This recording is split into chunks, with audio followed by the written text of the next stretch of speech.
ఆ రోజు గొర్రెపిల్ల కావాలి, ఎవరు చూసుకుంటారు?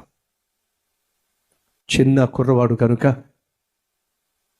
తండ్రికి లోబడ్డం తెలుసు, కానీ దేవుని మీద ఆధారపడడం ఏమిటో ఇంకా ఇస్సాకు నేర్చుకోలేదు కనుక, నాయనా బలిపీఠం బలి అద్భుతంగా ఏర్పాటు చేసా, బాగుంది, కానీ అసలు విషయం నీకు తెలుసా?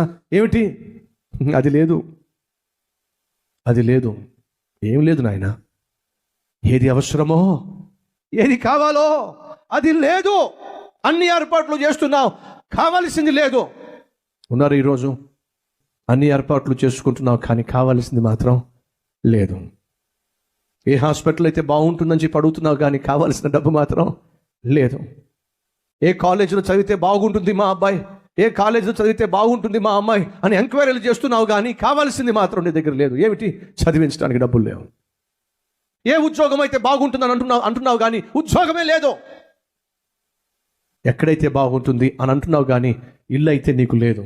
ఏ వాహనం అయితే బాగుంటుంది అంటున్నావు, కానీ ఆ వాహనం కొనుక్కునే స్తోమత లేదు. ఎంక్వైరీలు చేస్తున్నావు, కానీ ఏమైతే ఎంక్వైరీలు చేస్తున్నావో దాన్ని స్వతంత్రించుకోవడానికి నీ దగ్గర ఉండాల్సింది లేదు. ఏర్పాట్లు అయితే చేసుకుంటున్నావు, కానీ నీకు కావలసింది మాత్రం ఈరోజు నీ దగ్గర లేదు. అది చూసిన చిన్నవాడు అంటున్నాడు, కుర్రవాడైనా ఇస్సాకుకు అసలు అర్థం కావట్లా, ఇవన్నీ బాగున్నాయి, కానీ అసలు సంగతి ఏమిటి? అసలు సంగతి ఏమిటి? దాని సంగతి ఏమిటి? ఎవరు చూసుకుంటారు? ఇక ఉండబట్టలేక అడిగేశాడు. బలిపీఠం చక్కగానే ఏర్పాటు చేసా, బాగుంది. నాయనా నాకు ప్రశ్న, అది ఎక్కడా? గొర్రెపిల్ల ఎక్కడా? విశ్వాసంలో ఆరితేరిపోయినటువంటి అబ్రహాము యొక్క జవాబు ఏమిటో తెలుసా? ఆయనే చూసుకుంటాడు. ఈరోజు మనలో ఎవరికైనా ఉందా? ఎవరికైనా ఈ విశ్వాసం ఉందా? ఎస్, పోరాటం గుండా వెళ్తున్నావు. ఎస్, పరీక్షా సమయం గుండా వెళ్తున్నావు. ఎస్, కష్టాల గుండా వెళ్తున్నావు. ఆర్థిక ఇబ్బందులు గుండా వెళ్తున్నావు. అవమానాల గుండా వెళ్తున్నావు. ఎన్నో ప్రశ్నల గుండా వెళ్తున్నావు. సందిగ్ధ స్థితి గుండా వెళ్తున్నావు.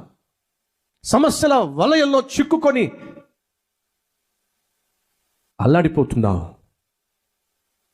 ఇప్పుడు నాకున్న ఈ సమస్యకు జవాబు ఉందా? ఎవరు చూసుకుంటారు? ఎవరు పట్టించుకుంటారు? ఒకవైపు చిన్నవాడి ప్రశ్న, మరొక వైపు అనుభవంతో ఆత్మీయ పాఠాలు నేర్చుకున్న తండ్రి జవాబు ఏమిటి? ఆయనే చూసుకుంటాడు. ఈరోజు ఒక సేవకునిగా 32 సంవత్సరాలుగా ప్రభుతో నడుస్తున్న ఒక ఆత్మీయుడిగా ఈరోజు నీకున్నటువంటి పోరాటానికి జవాబు చెప్తున్నాను, నా ప్రభువే చూసుకుంటాడు.